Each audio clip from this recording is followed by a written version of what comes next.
자식이 먼저 연락하지 않는다면 부모는 어떻게 해야 할까?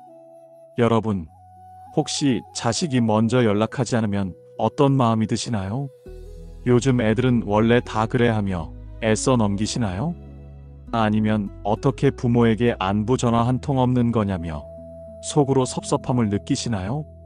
그런데요, 여기에 대해 꼭 짚고 넘어가야 할 한 가지 중요한 사실이 있습니다. 바로 자식이 먼저 연락하지 않는다면 부모도 억지로 먼저 연락할 필요는 없다는 점입니다. 그럼 정말 연락이 영영 끊기면 어떡하죠? 불안하고 걱정스러운 마음 당연히 생길 수 있습니다.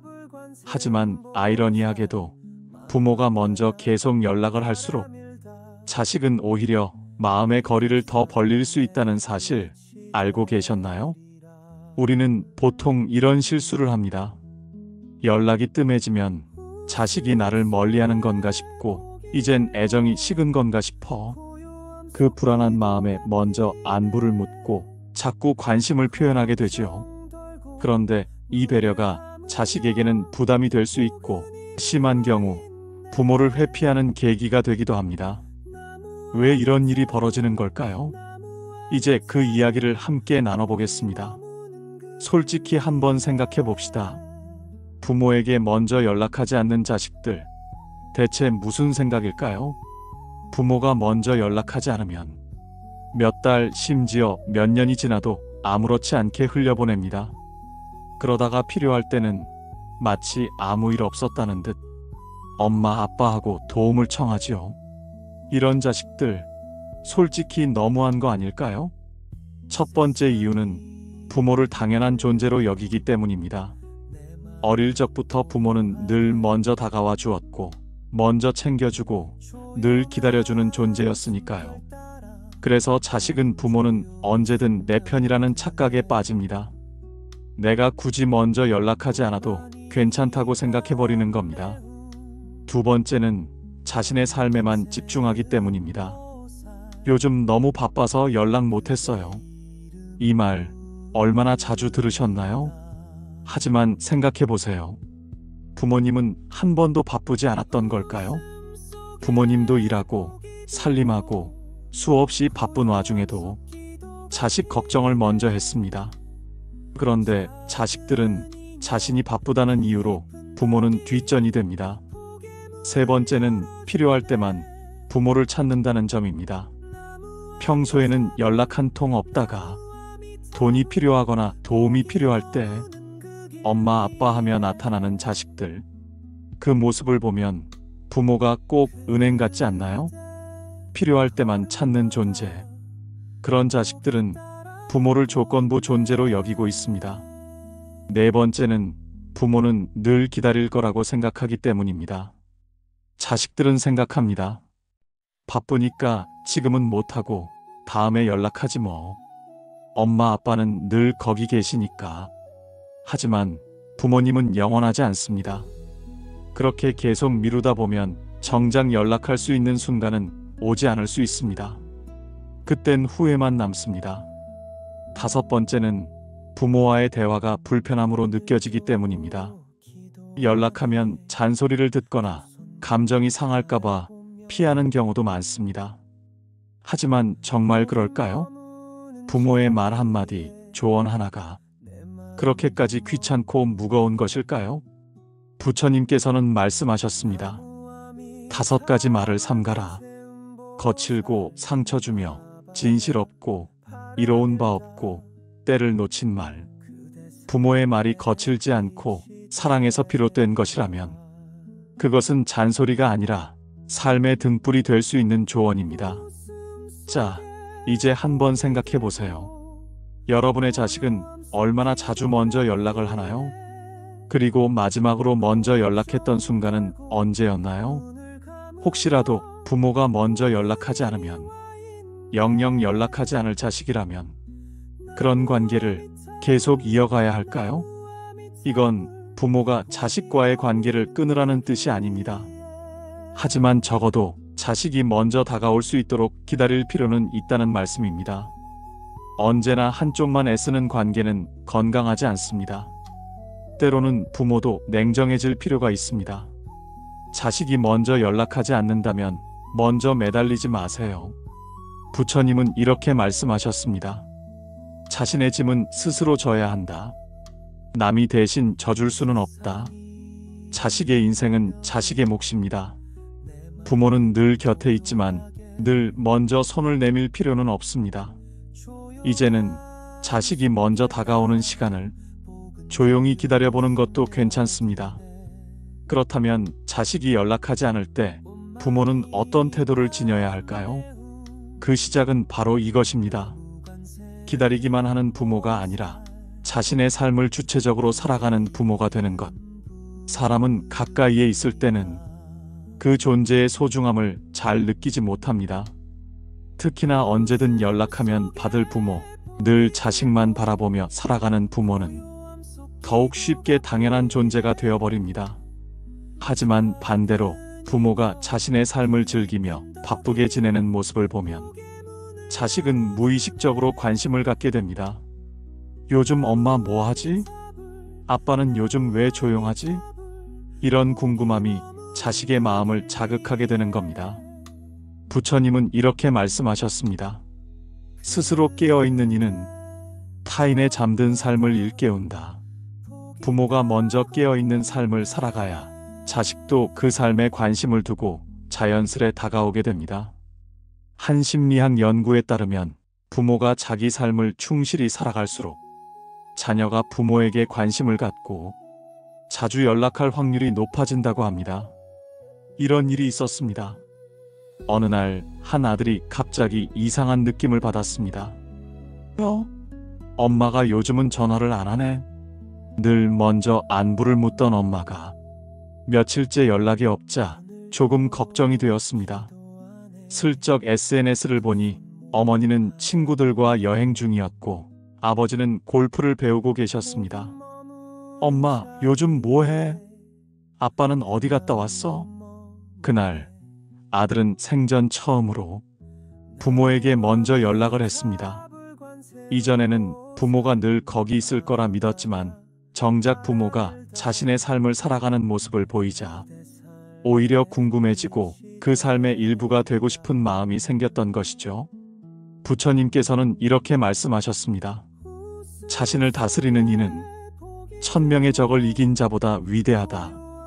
부모 스스로 자신의 삶을 단단히 살아가는 것, 그 자체가 자식에게 큰 울림이 되는 법입니다. 이런 현상을 심리학에서는 사회적 증거 이론이라고 부릅니다. 사람은 다른 사람이 행복하게 살아가는 모습을 보면 자신도 자연스럽게 관심을 갖고 그 행복의 일부가 되고 싶어집니다. 자식에게 끊임없이 연락을 기다리며 그 자리에 머무는 부모보다 자신의 삶을 능동적으로 살아가는 부모에게 자식은 호기심과 관심을 느끼게 됩니다. 그리고 그 관심은 연락으로 이어지게 됩니다. 그렇다면 우리는 어떻게 하면 삶을 즐길 수 있을까요? 1. 새로운 취미를 시작해보세요.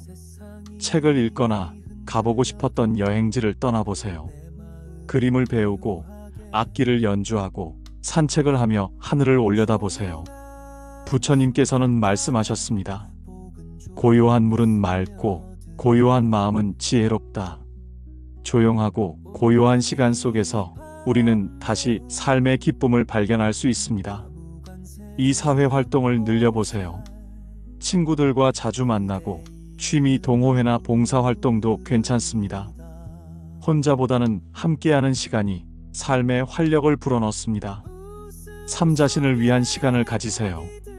아무도 신경 쓰지 않는 혼자만의 여유, 나를 위한 선물 하나, 나를 위한 커피 한 잔도 충분히 의미 있습니다. 가끔은 가족단체 톡에 소식을 남겨보세요. 요즘 골프 배우는데 너무 재밌네. 오늘은 친구들이랑 맛있는 거 먹고 왔어. 부담 없는 가벼운 소식, 자식의 호기심을 자극할 수 있습니다. 엄마가 뭐지? 왜 갑자기 골프를 배우지? 아빠가 여행을? 누구랑 가지? 이런 자연스러운 궁금증이 연락의 계기가 되는 겁니다. 여러분은 어떤 부모인가요? 늘 자식의 연락을 기다리며 하루를 보내는 부모인가요? 아니면 자신의 삶을 즐기며 하루하루를 소중히 살아가는 부모인가요? 심리학자 마틴 셀리그만은 이렇게 말했습니다. 행복한 사람은 주변까지 화나게 만든다. 부모가 자신의 행복을 찾아가며 살아갈 때 자식은 그 빛에 이끌려 자연스럽게 다가오게 됩니다. 자식을 바꾸려 애쓰기보다 이제는 내 삶의 방향을 바꾸어 보세요. 그 순간부터 자식과의 관계는 서서히 달라지기 시작할 것입니다. 부모라면 누구나 자식이 연락을 하지 않으면 걱정이 됩니다. 혹시 무슨 일 있나? 내가 뭘 잘못했나? 서운함과 불안함이 뒤섞여 마음이 점점 무거워지지요. 그럴수록 부모는 자꾸 먼저 연락하고 싶어집니다. 그런데요, 이런 태도는 오히려 자식과의 관계를 불편하게 만들 수 있습니다. 연락이 없을수록 부모가 더 매달리는 구조가 되면 관계의 균형이 깨지기 때문입니다. 심리학에서는 이를 내적 통제감 이론이라 부릅니다. 내가 통제할 수 없는 일에 집착할수록 스트레스는 커지고 통제할 수 있는 부분에 집중할수록 마음이 편안해진다는 개념입니다. 부처님은 이렇게 말씀하셨습니다. 타인의 마음은 바람과 같아 붙잡을 수 없나니 오직 자신의 마음을 바로잡는 것만이 평온을 이룬다. 자식이 연락을 할지 말지는 내가 바꿀 수 있는 영역이 아닙니다. 그렇다면 그 일에 감정을 쏟고 휘둘릴 필요도 없습니다. 연락이 오면 기쁘게 반기고 오지 않으면 조용히 내 하루를 살아가는 것. 그것이 부모가 지녀야 할 긍정적 무관심의 태도입니다. 그렇다면 어떻게 하면 긍정적 무관심을 실천할 수 있을까요? 첫째, 연락이 오면 반갑게, 없으면 내 할 일. 자식에게 연락이 오면 따뜻하게 반겨주고 오지 않는 날은 나만의 시간을 가집니다. 내 삶의 중심은 여전히 나여야 합니다. 둘째, 연락이 없다고 불안해하지 않는다. 왜 아직도 연락이 없지? 혹시 무슨 일 있는 건 아니겠지? 이런 생각에 매달리기보다는 지금 내가 할 수 있는 일에 집중해 보세요. 셋째, 내 삶을 즐긴다. 독서, 산책, 친구와의 만남, 새로운 취미, 그 어떤 것도 자식을 위한 것일 필요는 없습니다. 이제는 나를 위한 시간이 필요합니다. 부처님은 이렇게 말씀하셨습니다. 자기 자신을 돌보지 않으면 다른 이도 돌볼 수 없다. 넷째, 먼저 연락하지 않아도 가끔은 소식을 남긴다. 오늘은 날씨가 참 좋네. 문득 생각나서 톡 보낸다.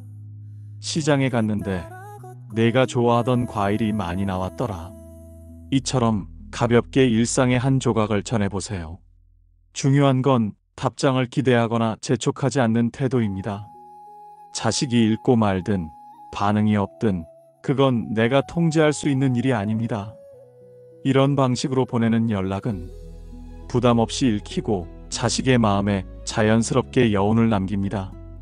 실제로 한 어머니는 자식이 먼저 연락하지 않는 것이 서운했지만 이제는 재촉하거나 화내는 대신 가끔 짧은 메시지를 보내기로 했습니다. 내가 좋아하던 복숭아가 시장에 많이 나왔더라. 문득 생각나서 보내봤어. 그렇게만 하고 답장은 기대하지 않았습니다. 그런데 다음 날 자식에게서 연락이 왔습니다. 엄마, 그 복숭아 아직 있어? 나중에 갈 때 사다 줘. 그 짧은 메시지가 다시 대화를 시작하게 된 계기가 되었습니다. 부처님은 이렇게 말씀하셨습니다. 무리하게 다가가는 이는 거절당하지만 조용히 머무는 이는 끝내 마음을 얻는다. 이처럼 부담 없이 전하는 가벼운 소식은 자식과의 단절을 막으면서 연락의 실마리를 이어가는 지혜가 됩니다. 기억하세요. 기다리는 것과 외면하는 것은 다릅니다. 가볍게 전하고 부담을 주지 않고 기다릴 줄 아는 여유. 그것이 진정한 긍정적 무관심입니다. 이제 한번 생각해 보세요. 나는 자식과의 관계에서 너무 많은 걸 기대하고 있지는 않았나요? 혹시 연락이 없다는 이유만으로 서운함을 반복하고 있진 않았나요? 부처님은 이렇게 말씀하셨습니다. 바람처럼 머물되 흔들리지 않는 마음이 지혜다. 자식이 먼저 연락하지 않는다고 마음을 조급해하지 마세요. 오히려 연락에 연연하지 않을 때 자식은 오히려 부모의 삶이 궁금해지고 자연스럽게 다가오게 됩니다. 그것이야말로 건강한 부모-자식 관계를 지키는 5번째 방법입니다. 이제는 나를 위한 삶을 살아도 괜찮습니다. 자식이 먼저 연락하지 않는다고 해서 너무 마음 아파하지 마세요. 그동안 여러분은 정말 많이 애써 오셨습니다. 자식 키우느라 가슴 졸이고 잠 못 이루며 온 마음 다해 살아오셨습니다. 무엇이든 다 해주고 싶은 그 마음, 그 시간, 그 노력은 결코 헛되지 않았습니다. 그러니 이제는 조금 내려놓아도 괜찮습니다. 자식을 기다리느라 마음이 헛헛해지기보다는 이제는 나를 더 따뜻하게 알아봐 주세요. 부처님은 이렇게 말씀하셨습니다. 자신을 소중히 여기지 않는 이는 남을 참되게 사랑할 수 없다. 부모도 한 사람의 인생을 살아가는 존재입니다. 내 삶도 중요하고 내 하루도 소중합니다. 오늘 하루 누구의 엄마, 누구의 아빠가 아니라 나 자신으로서 행복한 시간을 보내주세요. 그것만으로도 충분합니다. 오늘 이 영상을 보시며 혹시 자녀와의 관계에서 비슷한 고민을 하고 계셨다면 댓글로 나눠주세요. 당신의 이야기가 누군가에게는 큰 위로가 되고 또 누군가에게는 새로운 깨달음의 시작이 될 수 있습니다. 좋아요와 구독, 여러분의 댓글 한 줄이 이 깨달음을 널리 퍼지게 할 것입니다. 더 많은 이가 덕을 받을 수 있게 공양 부탁드립니다.